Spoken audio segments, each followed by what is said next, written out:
Welcome to the Tech Egg. Don't get scrambled. Enjoy the video. In this video, I will explain how to get tally in class interval. First, you need to understand what class intervals are and why we use them to group data.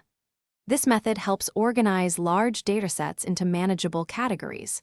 We will cover the steps to accurately count and record data points, ensuring your tallies are precise and easy to interpret. Let's begin by setting up our workspace for efficient data handling. To start, prepare your tally sheet by creating 3 distinct columns. In the first column, clearly list all your class intervals, such as 0 to 10, 10 to 20, and so on. The second column is for your tally marks, where you will visually represent each data point. Finally, the third column will be for the frequency, which is the numerical total of your tally marks for each interval. This setup ensures clarity. Now, let's mark our tallies. Take each data point from your raw data one by one. For every data point that falls within a specific class interval, place a single vertical tally mark in its corresponding row. Remember the standard practice.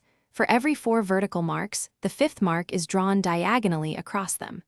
This creates easily countable groups of 5, making the process efficient and accurate. Once all data points have been tallied, it's time to calculate the frequencies. For each class interval, simply count the total number of tally marks you've made. Write this numerical total in the frequency column next to its respective interval. As a final check, sum up all the frequencies. This total should exactly match the total number of data points you started with, ensuring accuracy in your data organization. Thanks for watching. Consider subscribing if I helped unscramble your problems.